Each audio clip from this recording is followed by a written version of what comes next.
Good evening, ladies and gentlemen. Thank you for joining us tonight on episode 3, season 6 of the Standoff with Brad and Richie here on New Zealand Sport Radio. We're here live every Wednesday on Facebook and YouTube throughout the season. Evening, Richie. The rest of the round 1 games have been completed, with some sides showing their premiership credentials early with some big wins. How are you, and what did you think of the rest of the round? Well, thanks, Brad. Yeah, I enjoyed the round, but it felt a bit empty not having us that over the weekend, but that's all right. Price you pay for going to Vegas. But I thought overall, the big teams that I thought might excel this year pretty much put their hands up. Broncos, Storm. How are you? Yeah, good. I didn't mind the Warriors not playing this week, Matt. I was happy to have a weekend without disappointment. So yeah, I enjoyed it. But while we're here live on Wednesdays at 8 p.m, you can also catch our show at your convenience on iHeartRadio and Spotify. Just remember to search for New Zealand Sport Radio. As always, we're going to cover everything you need to know in the week that was rugby league, including our top stories of the week. We'll then review the rest of the round 1 matches. We'll take a look at the ladder, our fantasy teams, which Richie mentioned last week, and the tipping comp. We'll then answer some questions from you guys, as well as questions we've got for each other. And then we'll preview round 2 and make our picks. So remember to send us comments and questions throughout the show, and we may as well jump straight into the top stories, mate. Sounds good. Dylan Brown, we talked about it last week, and I said he will stick with the Eels for the next 2 years until his next clause comes out to make more money. That a few days later, that didn't happen anymore. He has signed with the Knights on a 10-year deal worth $13 million from 2026. He spoke to media recently, and he stated that his decision to leave was not based on money, with his quote saying, "Money's never really been a thing for me. It's the 10 years security." I don't have the official details, but as I was talking to Paul before the show, I'm pretty sure his current deal has like another 8 years left. So it's just extending by 2 with another club, but a little bit more money in the bank. So I know there's a lot of people saying it's a good deal, it's a bad deal. For me, you're silly not to take it when teams are willing to throw that much money at you. I just don't think it's putting the Knights in a good spot when a large chunk of their change is going to Brown and Ponga when you're trying to build a team to win a premiership. But what's your thoughts on the deal? They all say it's not about money, don't they? Yeah. Really, we know. Yes, the 10 years security is great, but that money is money's too good to say no to. Everyone would take more money. It's interesting move from the Knights. It just means a lot of their cap's going to be tied up in a few positions, key positions, mind you. But I don't know. It's a lot of money for a half that's not really someone that screams, "I'm going to win your premiership." He's more of a ball running six, which he's very good at. But it's a lot of money to spend. Yeah, we'll see. It's a gamble. I was discussing it with people today and said it's going to be interesting. It's done so early this year. This is going to be a story that goes every game. Every Eels game this year, afterwards, they're going to assess him and go, is this worth the money that he's going to get next year? And it's going to build that pressure. He's a professional half, so they are conditioned to this pressure anyway, so he might be okay with it. But, I feel like there's a lot of expectations before he even puts on that jersey. So we'll see. Paul. Yeah, so Kalen Ponga is currently has a 5-year deal up until 2027, I think. Not quite. So not as long a term deal by any stretch. For now. For him. For now. Well, true. Yes. I know you can come back, Paul. Wasn't there talk that I think Beaver was saying that he was potentially that rugby union was looking at Ponga? Yeah. Really? I think the Highlanders or something, wasn't it? There's always been whispers of that with him, though. with his background, his Māori New Zealand background. And he's come out and said he wanted to be an All Black. He's quoted that a few times in his career. Yeah, it's been a dream of his. So yeah, interesting one.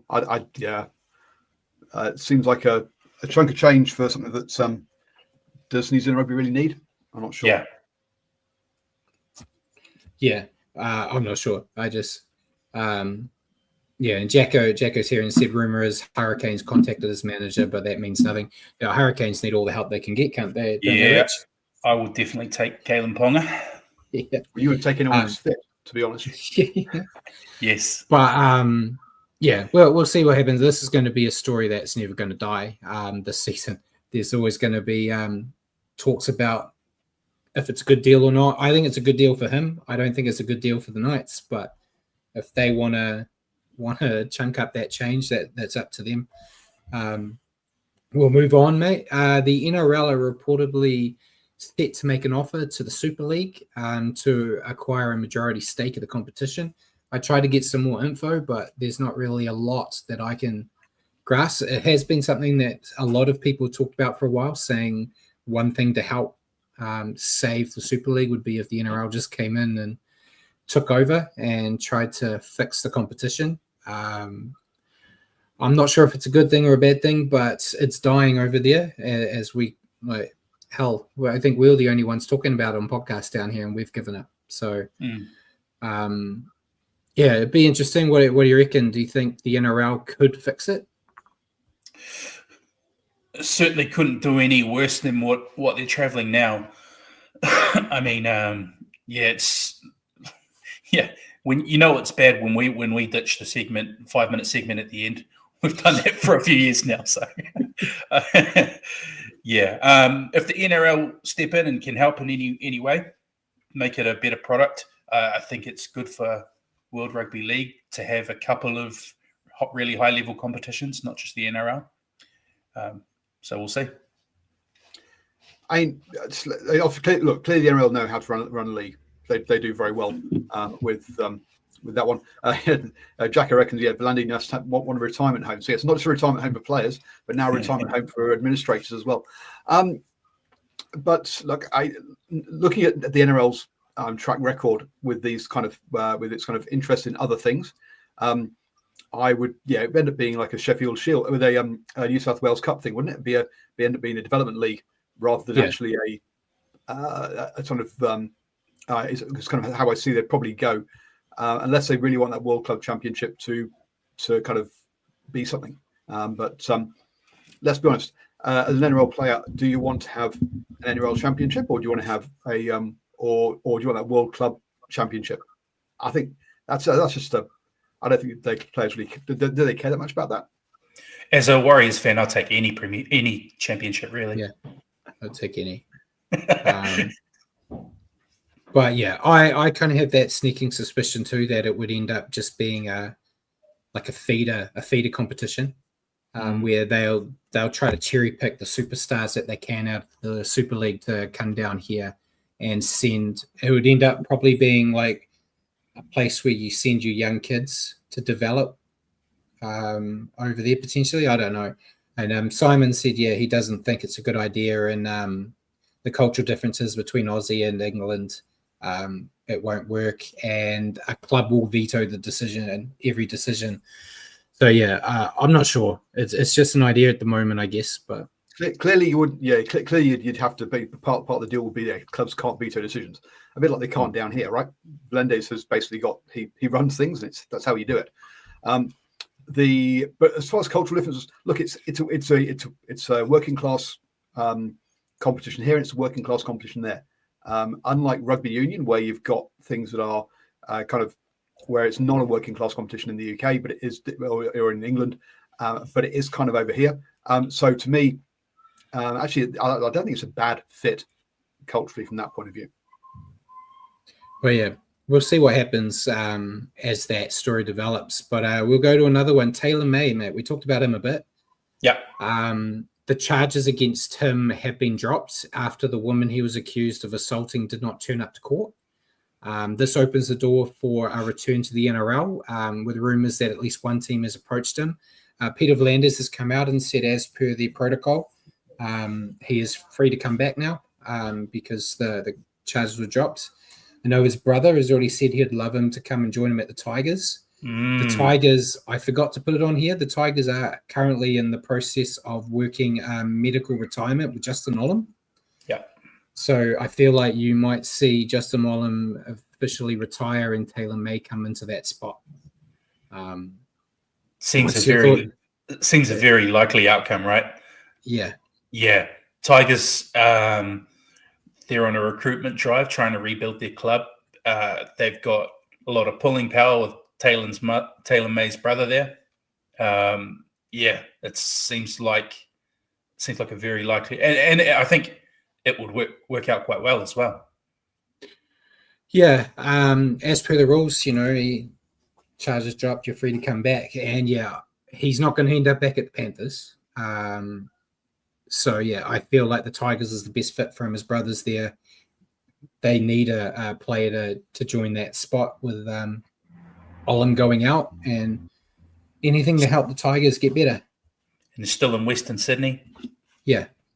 So we'll see what happens. There might be a few other teams sniffing around, looking at trying to get him on a cheap deal, with him trying to get back into the comp. So time will tell. We'll probably have an announcement tomorrow, as is always the case. But we'll keep our ears to the ground and see what happens. Speaking of players moving, the noise is getting louder that Brandon Smith's going to be a Rabbitoh in 2026.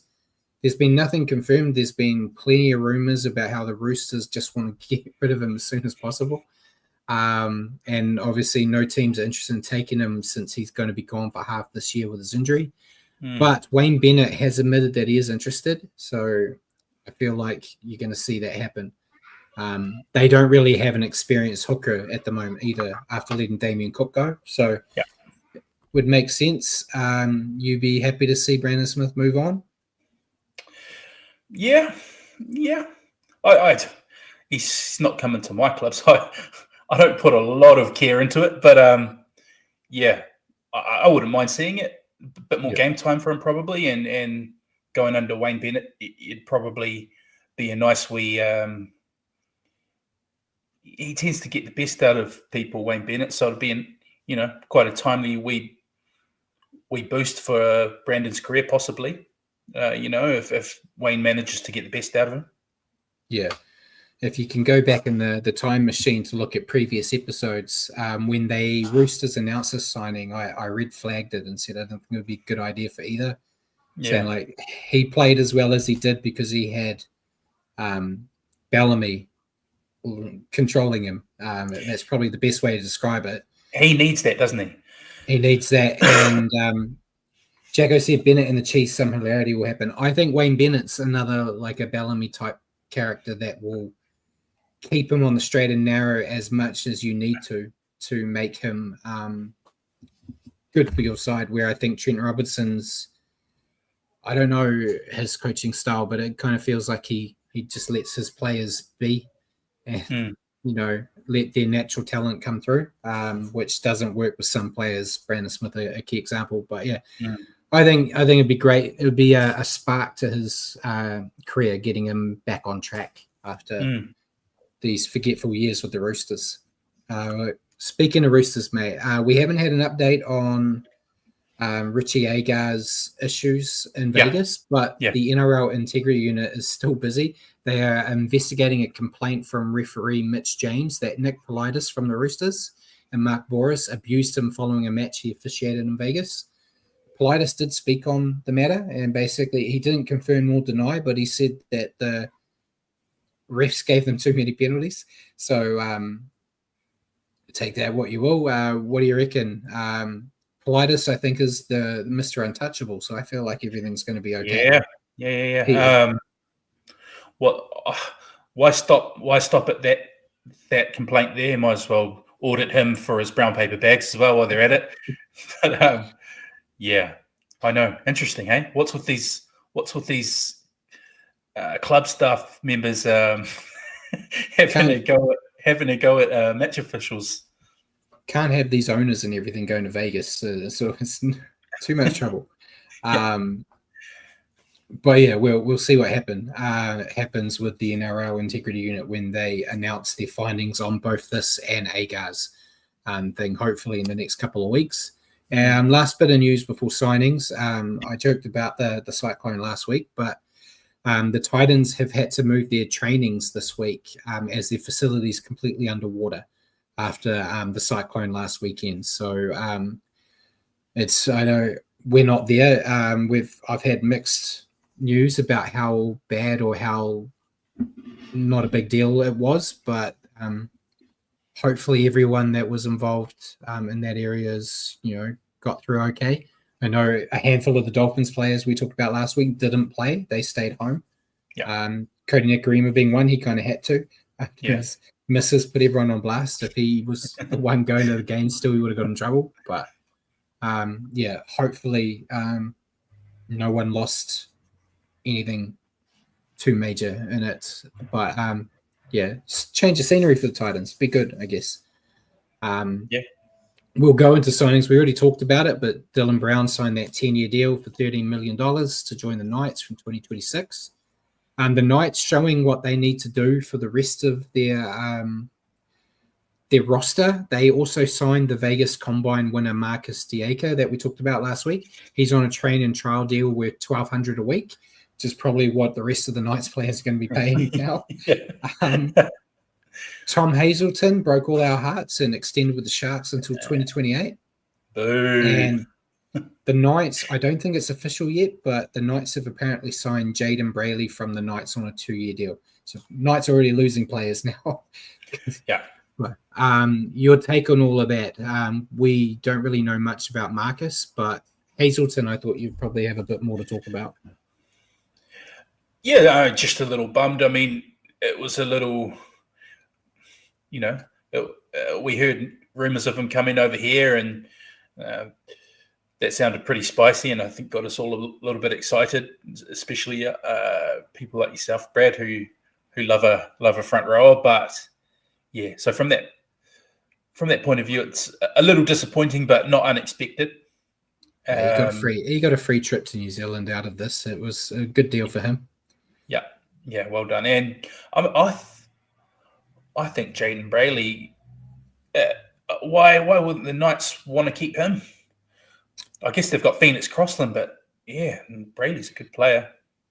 Yeah, be good for the he's Knights. A good player. The Raiders. Be good for the Raiders. Yeah, they need some help in the hooking department. So I think it's a great signing for the Raiders. Simon may add to that. Yeah, you've got to make room at the Knights now. They got a big builder to pay each month. Yeah. So we might see a few more players from the Knights get squeezed out potentially. But we'll move on to injuries. We had quite a few, but I've grabbed the big ones. So Ryan Couchman from the Dragons, he did his ACL. He's going for surgery. He's going to be out for the season. Bummer. It's a massive bummer. They happened in round 1. Yeah. Tyrone Munro from the Rabbits is going to be out for 6 to 8 weeks with a fractured collarbone. I think they said it's his 4th one in his career, his 4th fractured collarbone. Needs to drink more milk. Needs to drink more milk. Should sign with the Raiders. And Victor Radley's missing this week after getting knocked out. I shouldn't have. You shouldn't. It was a bad one. It was bad. James Tedesco putting him to sleep. So he's missing this week. Kaluku Finiaki from the Dolphins. He is also out for the week after a head knock. Yep. His one wasn't as bad. And then Mitch Moses, we actually got an answer on why he's out. It's a stress reaction in his left foot. So I don't know what that is. I tried to check to make sure they weren't spelling it wrong and it meant fracture, but they just said it's a reaction. He's out for officially 6 weeks. So got gout. Yeah. But yeah, anything you want to add to any of those injuries? Not really, mate. Yeah, just happy. It's none of ours yet. It's hard to get injured when you're not playing, mate. So, yeah. Well, we've seen a few, I guess. Yeah. Then we'll go to Naughty Boy. There was only one Naughty Boy from this part of the round, but because they waited, we've actually got the Raiders bans from their game against the Warriors. So Xavier Savage is out for one match, so he won't be playing this week. And Joseph Tapani has got 2 matches. And then Jack Whiten from the Rabbits has got a 1 match for a grade 2 careless high tackle. So poor Rabbits, they're already depleted and they lost Whiten and Munro this week. So, yeah, it's not a great start to poor old Bennett's retirement campaign back with the Rabbits. It's also not good for my fantasy team with Xavier Savage dropping out for the week. He scored very well for me and then proceeded to get suspended. Yeah, we'll talk about your team later. How selfish of him. Yeah. So that's all the news. So we may as well get into the rest of round 1. Starting on Thursday with the Broncos just squeaking a victory over the Roosters, 50-14. Yeah, could have gone either way, that one. So 9 tries to 3 for the Broncos. We had Shibasaki. He had 1. Corey Pakes. Gachevsky, I think it is. I was doing some practice. I was doing some practice. Well, I don't know. Depends which commentator you listen to. But he got 1. Selwyn Cobbo got 3.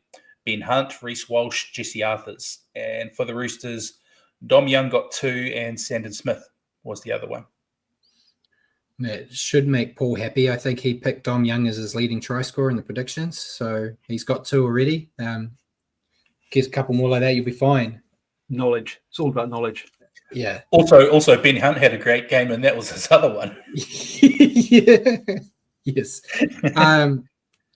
So, yeah, the Broncos started slow in the first 10 minutes, but after that, it was pretty much one-way traffic with the Broncos attacking at will, basically. Their forwards dominated the contest with every starter crossing 100 meters. And this paved the way for Reynolds and Hunt to put the Broncos back into attacking situations. If they bring this type of pressure every week, they're going to be a hard team to stop. Yep, not too dissimilar from you, Brad. I thought they looked back to their dangerous selves from not last year, the year prior. And if this form carries on, they're possibly even more dangerous with Ben Hunt and Madge in the coaching box. That's a lot of experience to add and a lot of class. So, yeah, I thought they were very impressive, and it was quite hard to fault them this week. That's all I'll say. Yeah, I don't like heaping praise on Broncos too much. And your take on Roosters, the best team in the world, according to Paul. Wayne Bennett's South Sydney Roosters. South Sydney. I was expecting tough times for the Roosters this year. So far, that seems to be the case. With all the losses, Joey Manu's, Warrior Hargraves, Suoli's, list goes on. The only bright lights from this game, I thought the centers were quite good. Toya and Mark knowing you know the one. Mark knowing in Natawaze. Yeah, you got it. Yeah, he's going to be the one you say every week, so that'll be all right. I butcher it, mate. So yeah. The Roosters barely stood a chance here. They just made too many errors, had no defensive structure whatsoever. They did show some bright spots on attack, as you say. Robert Toa, his first touch of the ball when he was gone. But they were only slight glimpses. They just need to sort the defense out. Obviously, you can't be conceding that many points every week. If they want to be competitive, I have no hope of them being a finals contender anyway, but you want to see them be competitive. Paul has put that Payne Haas top fantasy with 81 points, which does hurt me. But who'd you pick? Payne Haas as well. If not Haas, I thought their halves were very good as well. I thought they all were good. But yeah, Haas was just in Superman mode from round 1. His carries were just unbelievable. I say if they keep playing like this, I don't see Mam getting a spot on the side when he comes back. No, possibly on the bench. Maybe on the bench, yeah. But yeah, I went with Payne Haas too. He was he just dominated. I was tossing a coin between him and now I've lost his name. The other forward, Carrigan. yeah. They are both He's always monsters up front. Yeah. And he did that with only 49 minutes playing time. Yeah, there was actually quite a few shows. Yeah, quite a few shows were talking about how Madge is using Haas compared to how other coaches have, and it's probably better because they kind of throw him out there and drain him of every ounce of energy over like 60 minutes kind of thing. With this one, he like banged him out there for 30 minutes, took him off, and then banged him out there again. And you would say, yeah, he was able to do a lot more for them in a shorter time frame. So it's how you should use your high impact props anyway. But Kevy Walters, you would know. Yeah, Kevy Walters is a different kind of man when it comes to coaching. But yeah, great game from the Broncos. Unfortunately, we'll move on to the next game. The game we got this one wrong, and we cost Paul all his money in the tipping, mate. The Knights defeating the Tigers 10-8. So close. 2 tries to 1 for the Knights, Fletcher Sharp and Greg Maju. And for the Tigers, Gerald Skelton. They're one of their new signings, so I thought he was quite good. But yeah, close match this one. Knights just edging it. Yeah, it wasn't the best outing by the Knights. It was quite error-riddled, but they were able to string enough moments together to get the job done. Ponga had plenty of bright spots, and Fletcher Sharp was electric with the ball in hand. They have a hell of a back line, and if they can sort out their ball handling and discipline, you can expect to see them climb up the ladder. Yeah, very much a first-round kind of game, wasn't it, Brad? Both teams looking inaccurate and short of a run, but they had enough moments in them to come away with the result. So, it's good to play ugly and win, I guess. So the Knights will be happy in that respect. Yeah, and your thoughts on the Tigers? Well, I tipped them. I tipped the Tigers. I'm still confident they're going to be better than what we've seen from the past couple of years. But again, same with them. They look like they need time to gel. Especially for the Tigers with the new recruits, the Luais, which is a key position, obviously. They've got quite a few new recruits, so it's going to take time. But I think once they gel, I hope not. But I think they're going to avoid the spoon. You hope they don't go that way again. Yeah, I've got to hear poor old Tigers. They were so close yet so far. They did look the better side with new additions. They led by Terrell May up front, who was a beast all night. They didn't take a back step, but the whole side was a bit clunky. As Jacko said, the Tigers will be better when Coruscant's back. I think that was the missing piece. I think that clunkiness will go away once their hooker is back. But they definitely showed they're a tougher side to face this season than they've been in previous years. Still a bit suspect defensively, which ultimately cost them here. But yeah, I expect to see them grow each week and looking forward to it as well. I'm quite excited that they're going to do well. Yeah, hopefully. Well, in comparison to what they've been doing. Yeah. Your player to stand out? You have to go Terrell May, another one of their new recruits. Must be a prop kind of night. Props who are topping fantasy points. There you go. Just stack your fantasy team full of props. Yeah. But yeah, he looks superb out there. I think he's going to be a big difference maker for that pack. I think he's probably just got a few more strings to his bow than someone like a Stefano Utoikamanu, who's a great player, but maybe a little more limited. Yeah, I went with Terrell as well. As Paul put up, he led fantasy with 76 points. He was just great. Exactly what we expected when they announced his signing, that he would be a good contributor there. And I'm very happy to see him get off that sinking ship that is the Roosters at the moment.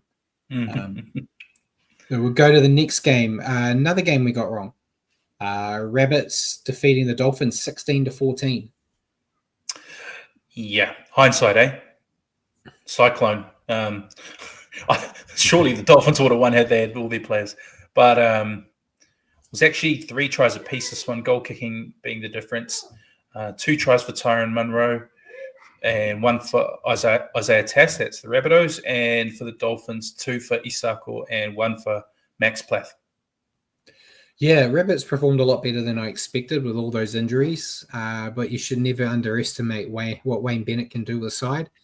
Cody Walker and Jamie Humphries look great in the halves. Jamie Humphries is a hell of a find for them, the young gun. And after a fast start, Souths were able to regain control after they let the Dolphins into the contest for a bit.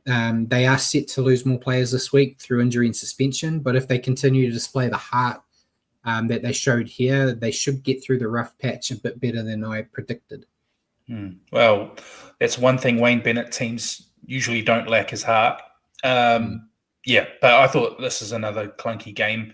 But the Rabbitohs were able to squeak the victory in the Wayne Bennett Cup. We can label this game the Wayne Bennett Cup now. There's too many teams for that, man. It will be a tournament. You've got to go with the two recent ones. Yeah, you bring up a good point, though. They look short of a run and missing, obviously, some big game players.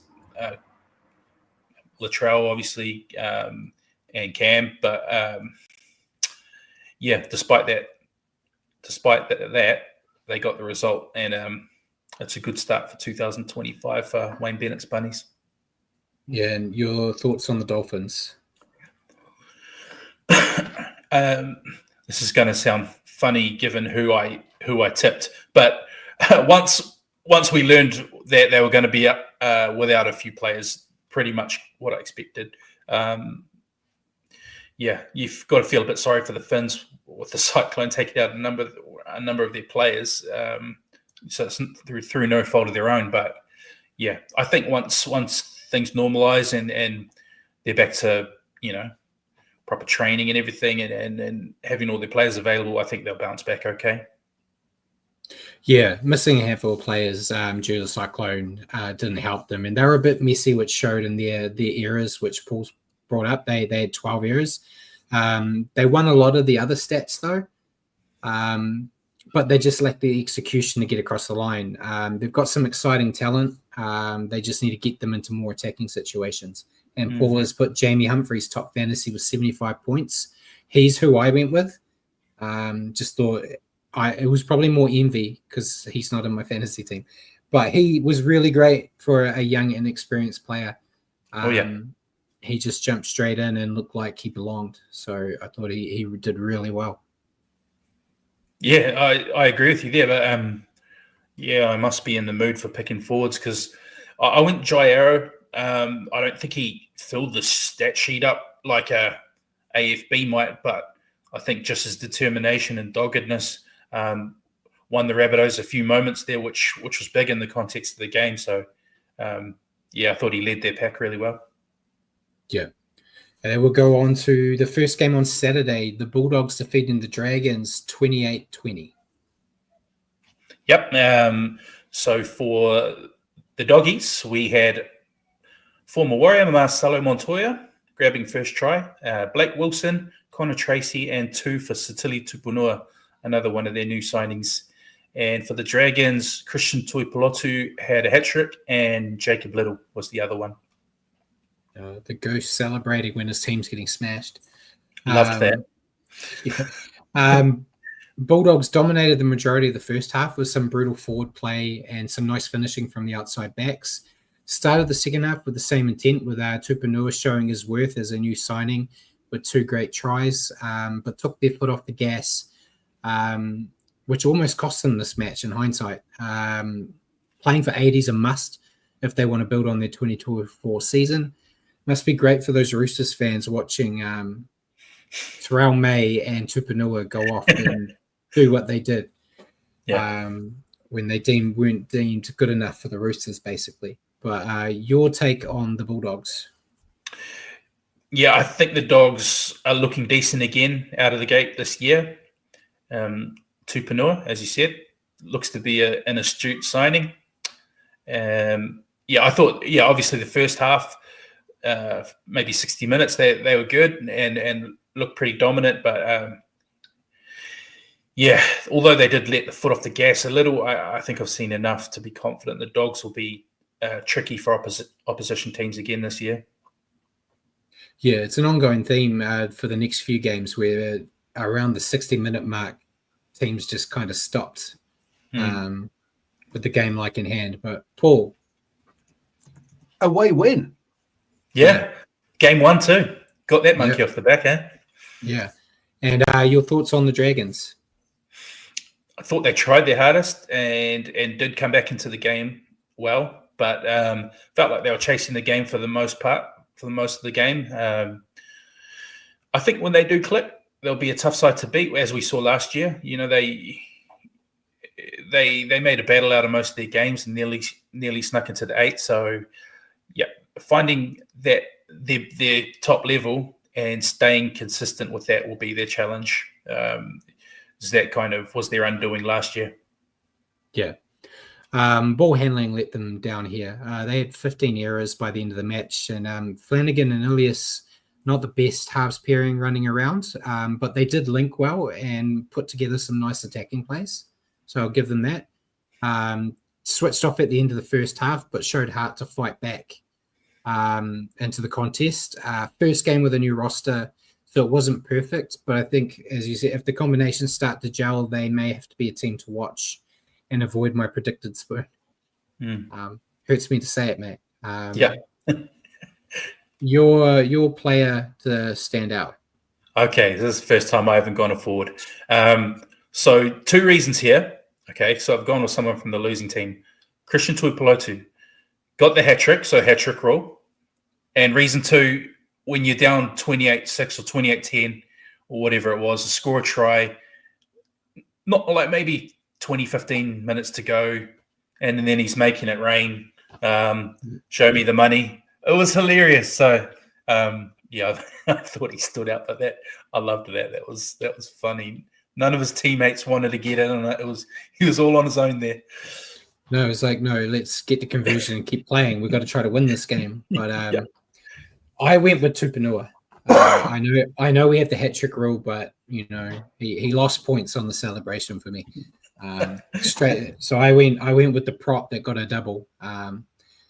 He celebrated very excitedly as well, but at least his team was in front. Yeah, true. And he did it off the bench. Yeah, as well. He's a hell of a player. He's a player that I was hoping we might be able to convince to jump across the ditch when he was looking for a deal, but it wasn't to be. But yeah, next game, we have the Seagulls defeating the Cowboys 42-12. Yep. 7 tries to 2 for the Seagulls. Olakawatu had 1. Jason Saab, Ben Trebojevic, Ethan Bullymore, Toff Sipley, Ruben Garrick, and Dally Cherry Evans. They really spread that try scoring around. For the Cowboys, 1 for Scott Drinkwater, 1 for Braden Burns. Yeah, dominant display from Manly here. For the first hour of this match, the Seagulls just made it look like a training run. They cut the Cowboys' defense to shreds. And while there are a few more errors than they would have liked, they took the foot off the throat in the final 20. The substandard opposition they were facing, it didn't really matter, to be honest. It's only one game. As we get to say, it's the cliche we get to say in the first couple of rounds.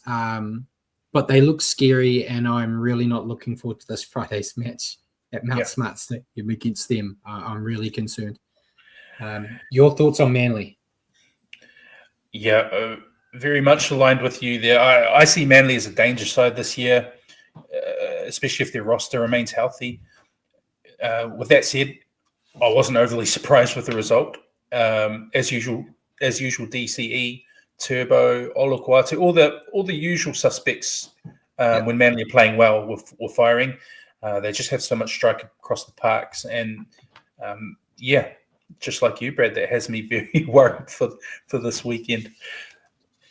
And your take on the Cowboys? I had the Cowboys outside the 8 in my predictions. I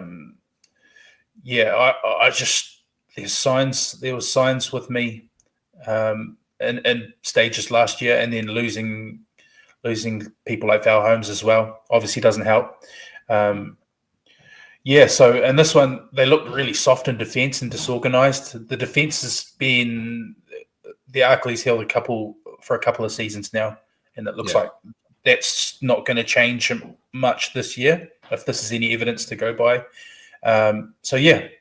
plenty of work to do for Peyton and the Cowboys. Yeah, the Cowboys look dreadful. They were ill-disciplined and could not defend if their lives depended on it. They look disjointed and lack leaders out there. As said, Valentine Holmes is gone. Chad Townsend's gone.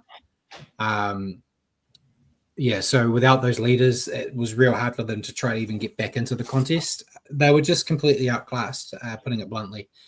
Lots for them to work on, and it needs to be done fast before Tom Hayden starts to feel the heat.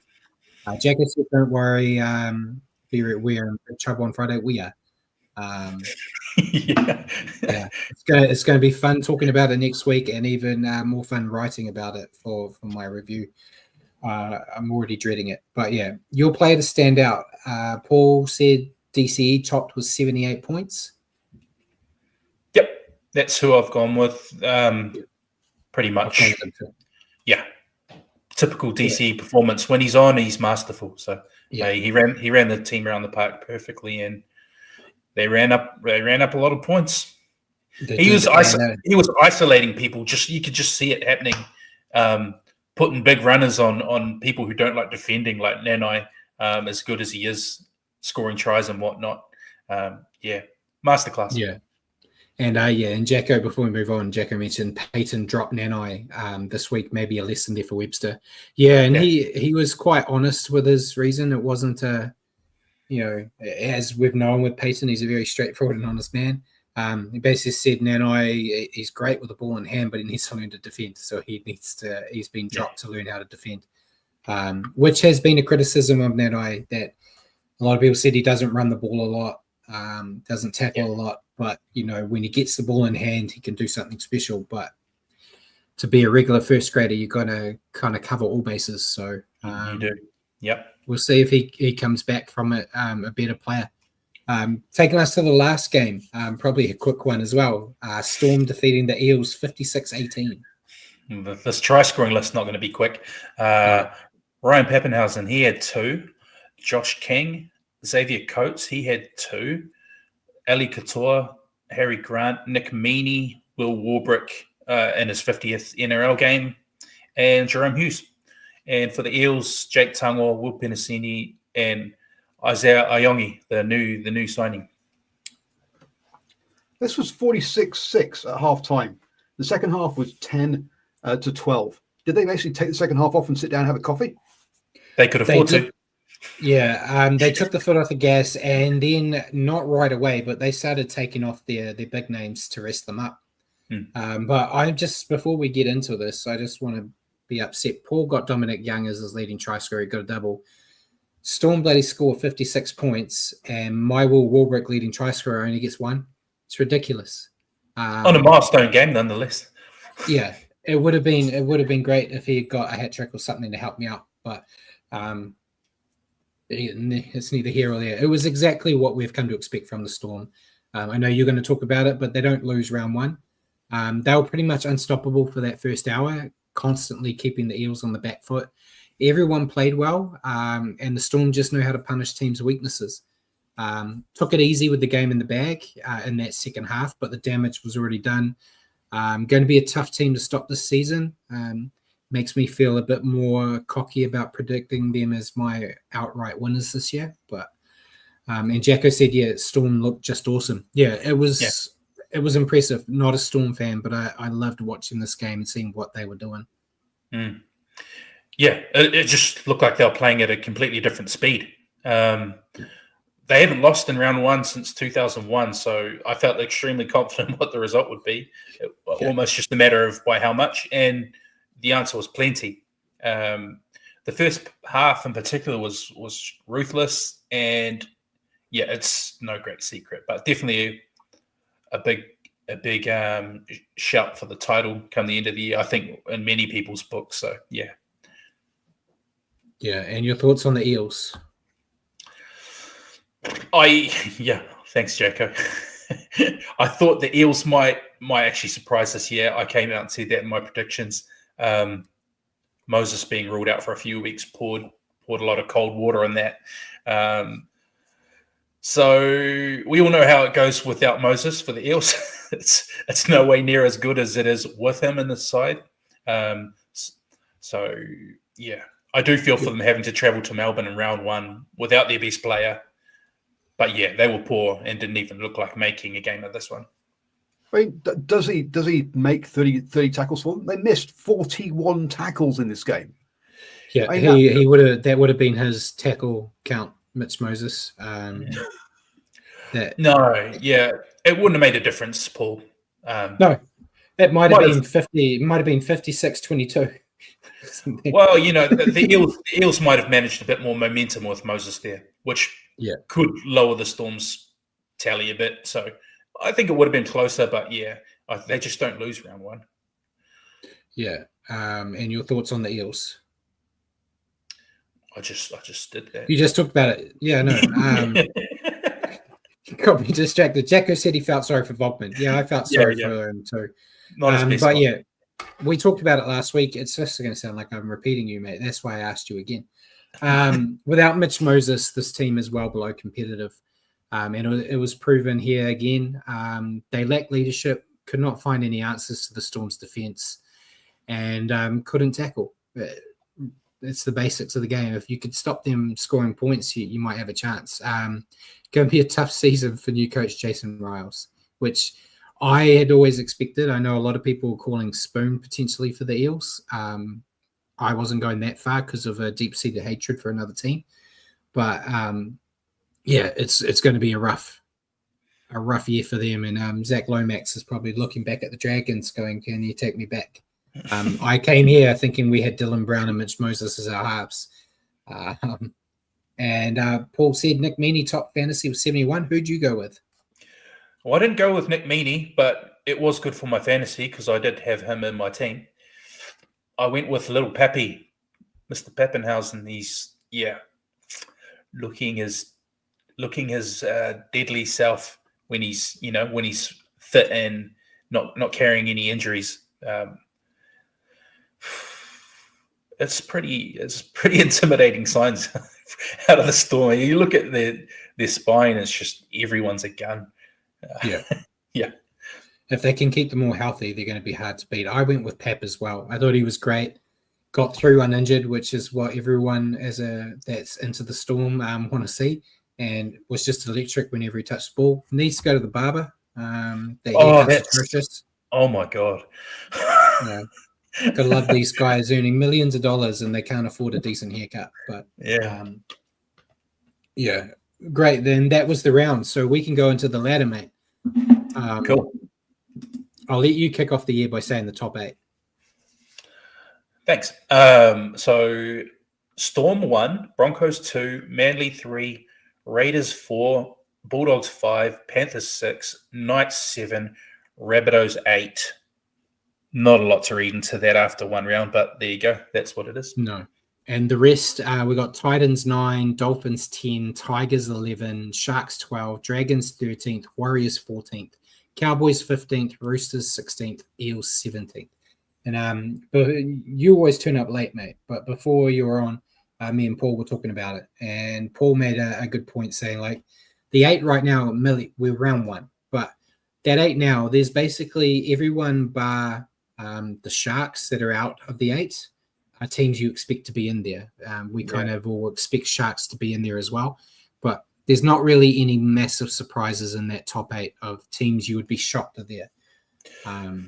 Not really. No. It would be more of a surprise if a couple of those teams weren't up there. So, but yeah. Yeah. And round 1. The ladder's not really relevant until we get to like round 20. Yeah. But yeah. We've got to do the piece, So we'll go to our new segment that you wanted to do. I think you did it before you. You can cut it out if you. It's not. Bad you are at fantasy. It's not too late. We can cut it. No. It's going to be hard for people to see. I'm going to try to work on this thing. Richard's got a fancy phone, so his screenshots do a lot of info.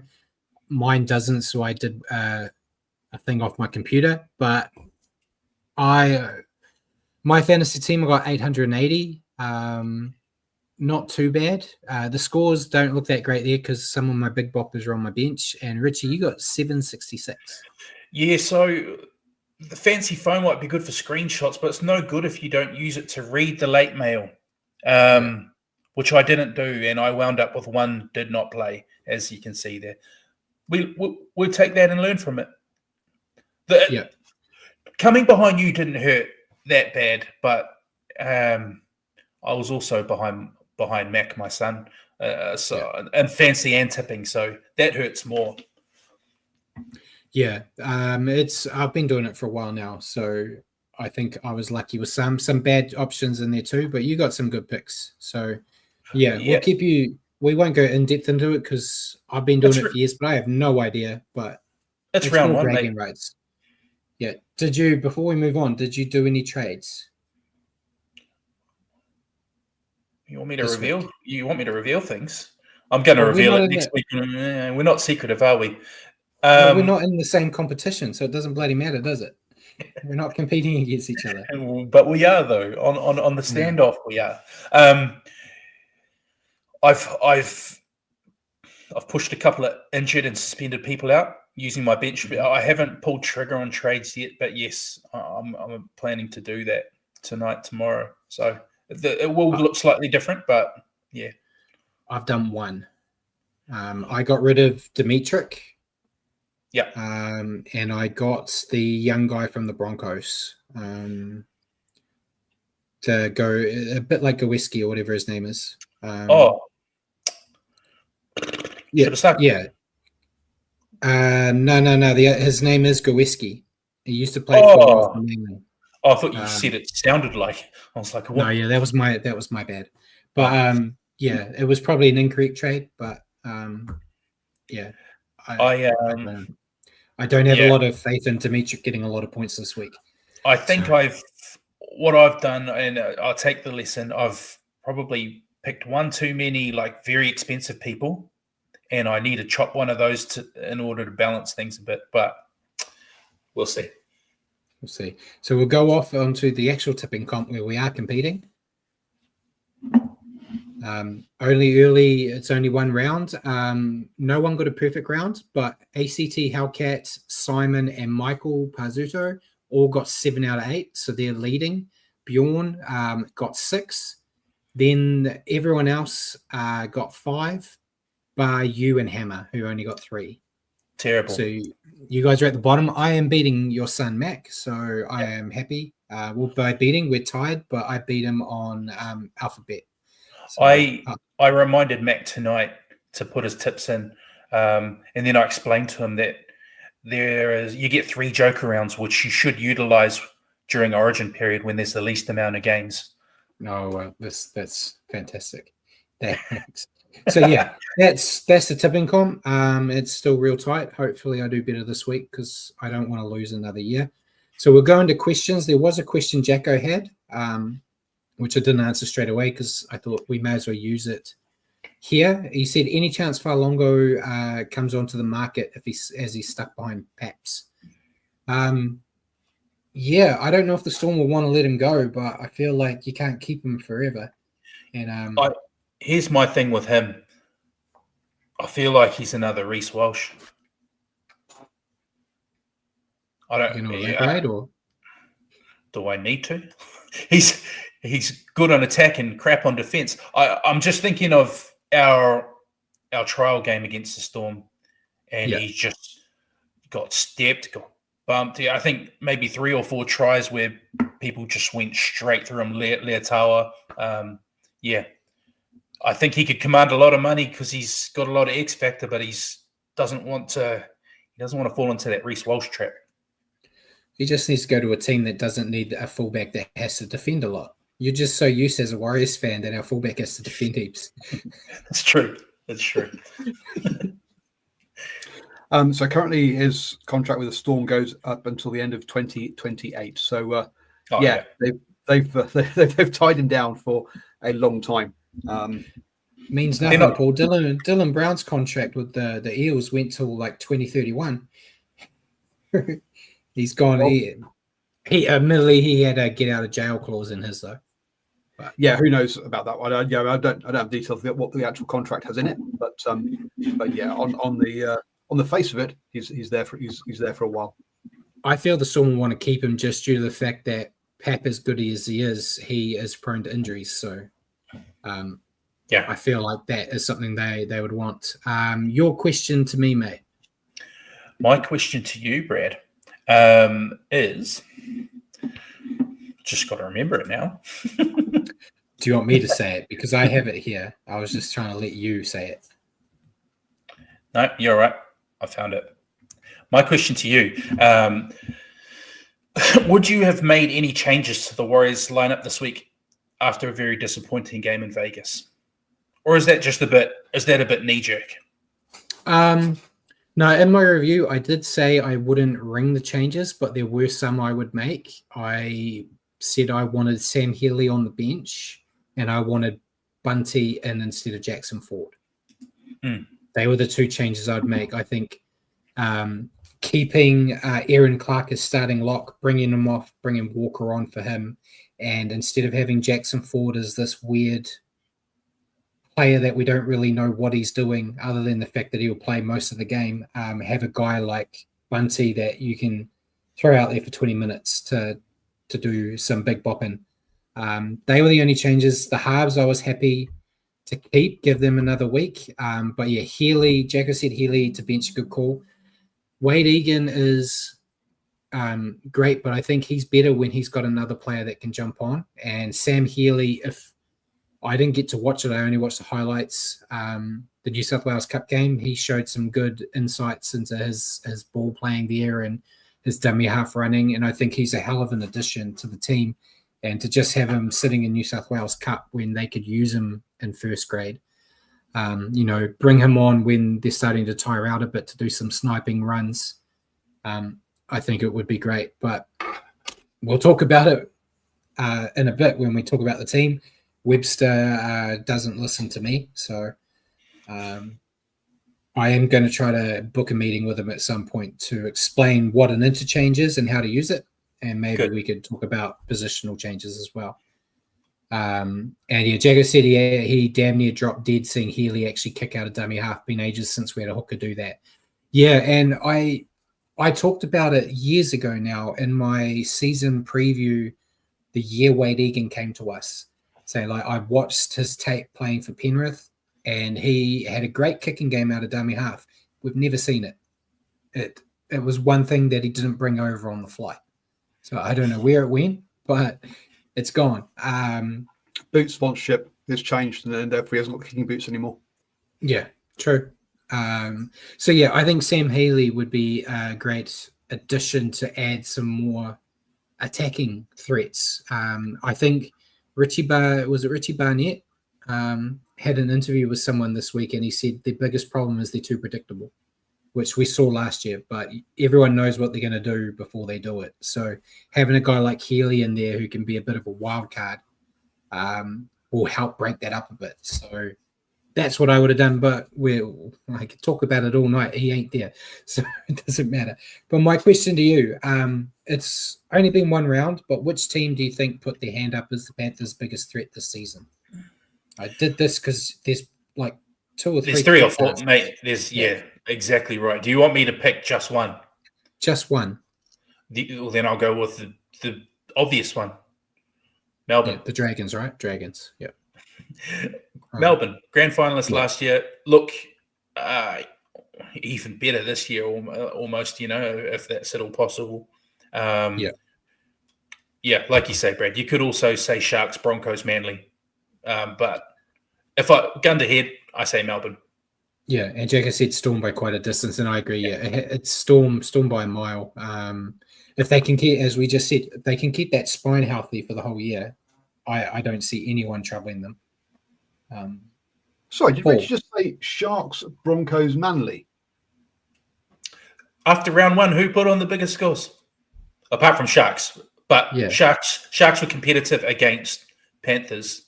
And with AFB signing of the year, as predicted by myself and Brad, they're going to go a long way. Okay, Sharks is one that shocked me you saying that, but okay. He's always here for his wild takes, Paul. That's not wild, though. Okay, you saying the Sharks aren't going to be up there at the end of the year? No, but top four off their round one performance. Yeah, The question was off round one performance, not They what lost. you're thinking. They took the 4-time champs to the wire. You How get was so that angry. bad? How was that bad? Calm down. You're getting so angry. I forgot in Wellington, you guys are all about how little you lose by as opposed to if you win. But we'll move into this week. Warriors having their first game at Mount Smart. I forgot to mention the news. They are using this occasion, as much as I respect the decision, I don't think it's the right time due to who we're playing, but they're using this to recognize and celebrate Tohu Harris after his unfortunate retirement. I would have picked a game we might win, but might be waiting a while. Yeah. As I said to Paul, they've gone with the first home game since the announcement, right? Yeah, which makes sense. But I said to Paul, I've been shitting on the Warriors losing to the Seagulls all night, and they're gonna, you watch, we'll bloody win and make me look like a fool. But I'll be happy if that happened. I just don't see it. But Warriors Friday night, mate. They're playing Manly. If you want to give us the Warriors team. You bet. Fullback, CNK. Wings, Taintor Piki, Roger Tuivasa-Sheck. Centres, Ali Leotawa, Adam Pompey. Halves, Chanel Harris-Tavita, Luke Metcalf. Front row, James Fisher-Harris, Wade Egan, Mitch Barnett. And back row, Kurt Capewell, Moratani Akore, Aaron Clark. Interchange bench, Dylan Walker, Jacko Ford, Dimitri Faimonga, and Leka Halasima. Unchanged. Yep. And Sam Healy, Tamati Martin, and all that are on the extended. They have been named starting for the New South Wales Cup game, which is before this game. So odds are they are not going to be late call-ups, but stranger things have happened. I just discussed changes I would make, but what do you think of the team? I was happy with it 2 weeks ago. And they didn't do the business. So, it's their opportunity for redemption. So I'm happy enough Webby to roll them out, give them that chance. But you said Healy. I was definitely on board with Bunty. It's just a personal preference for me, Bunty over Jacko. If Webby's going to use Jacko like he did. Yeah. I think if you want to use Jacko, you put him in the second row. Yeah, 100%. I don't like it. After seeing him do it a few times, I'm not a big fan of him playing big minutes up the middle. And they say he's very fit. I know he is, but then you're going to have moments. He got exposed a couple of times in Vegas through the middle with fast, nippy guys putting footwork on and going straight past them. And what Bunty offers you is pretty much high 90s tackle efficiency. Yep. And before I talk about Manly, Jacko said Tuipiki's in for a long night on the wing. He'll be targeted a lot in the air. Yeah, DC's going to be kicking that ball down his throat. So he'll be busy. But Warrior, the Seagulls team, fullback, we've got Tommy Turbo, Tom Travojevic, Jason Saab, and Lihi Hopewadi on the wings. Tolotai Kola and Ruben Garrick in the centres. Halves, Luke Brooks, DCE. Front row, we've got Tanela Paseka, Jazz Tavanga playing his first game against his former club. We'll be in for a big night there. And Josh Aloye, front row. Ola Kawatu, Ben Travojevic, second row, and Jake Travojevic, lock. And then the bench, we've got Jake Sipkin, Corey Waddell, Ethan Bullimore, and Toff Sipley. So very good side again. Yeah. Not too many changes. I know Takiaho has got bone bruising or something, and that's why he's not there, and Aloi's in his spot. Yeah. But very dangerous team, and we're about to do our picks anyway. So Paul, get ready for this one. I'm going with Manly.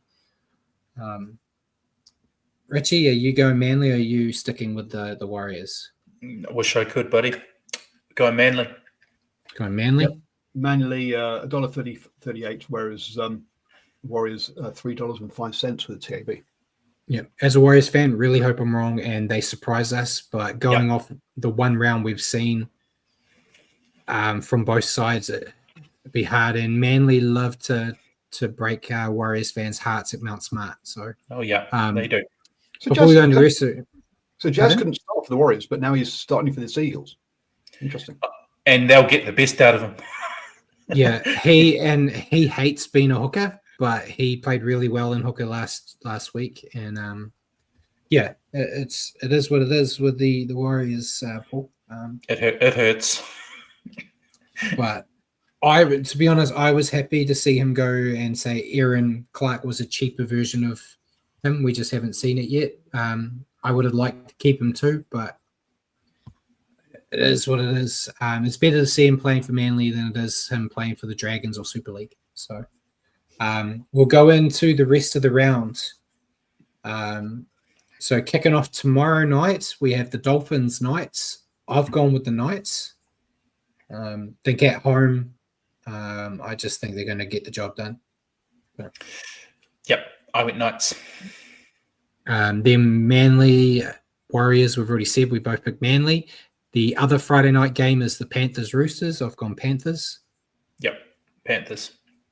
It's going to be a big multiple. First game on Saturday, Dragons Rabbits. I've gone with the Dragons. I went Dragons too, man. I was sure you were going to go Rabbitohs. There's too many injuries to the Rabbits. I can't think they can pull that out of the hat. Pull the Rabbit out of the hat 2 weeks in a row. That's not normally enough to make you tip the Dragons. I want to win the tipping comp, mate. I'll also point out here that the Dragons are the only team that are favourites up against for a team that lost in round one against a team that won in round one. Yeah, and Jacko asked if I'm feeling okay. I'm just trying to tip what I think's going to happen and not let personal bias go against me. So I can't lose. We've got Mac in this tipping comp now. I really can't lose to that little kid. No. It will upset me. Next game on Saturday, Cowboys Sharks. I got Sharks.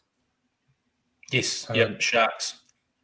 All the way. And then the last game on Saturday, we've got Raiders Broncos. I've gone with Broncos. Raiders beat us, but the Broncos are at another level at the moment. So Broncos, yeah, definitely. Yeah. So big multi here, Paul. Yeah, I hope Dolphins are going to win. First game on Sunday. First game Sunday. We've got Eels Tigers. I've gone Tigers. Oh, Tigers as well. Yeah. Just can't. I think the Tigers are closer to getting win than the Eels are. So it has to happen. And then the last game, Bulldogs Titans. I've gone Bulldogs. Bulldogs. Did you go Bulldogs? Oh, 8-game multi-pool. Are you feeling confident here? Okay, no. Hence, I'm not including the Dragons Rabbitohs. As I told you, Rabbitohs won in round one, and the Dragons lost. And then also out of the Eels Tigers, I'm dropping that one as well, just because neither of these. Well, the Tigers just don't know how to win. Let's be honest. So so backing either team there is just madness. Because we're going to get a perfect round. We're going to get a perfect round, and you're going to be so mad. Hey, look, any win at all, I'm happy with. Let's be honest. After the amount of money you guys have lost me so far, but we were going to win it all back with the 8-game multiple. That was what's going to happen. This 6-game multi will from $2 will get me back $10.83. So I'll be happy with that if that comes back. So yes. I might do an 8-game multi. I'm feeling confident. I'm going to, yeah. If we've both aligned with our thoughts, it has to be true. And our awesome 5 out of 8 last week. My 5 out of 8, your 3 out of 8. We're picking masters. So I'm going to put the house on it. Not really. Okay, let's responsibly. Madness is doing the same thing every time and expecting a different result. I'm clearly clinically insane to be doing this, but hey, there we go. Yeah, I probably could have bought a house with all the money I lost on TAB last year. Hopefully the missus isn't watching. But yeah, that is it for the round. We don't have to talk about Super League. So anything else you guys want to add before we let everyone go? No, I'm good. Nothing? I got it all out. Got it all out. All right. So ladies and gentlemen, thank you for tuning in tonight and joining us on the Standoff with Brad and Richie. For your weekly update on rugby league, tune into our show next Wednesday at 8 p.m.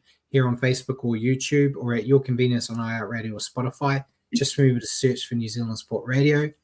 Cheers for joining me again, Richie, and thanks for your help in the background, Paul. And good night, everyone. Cheers.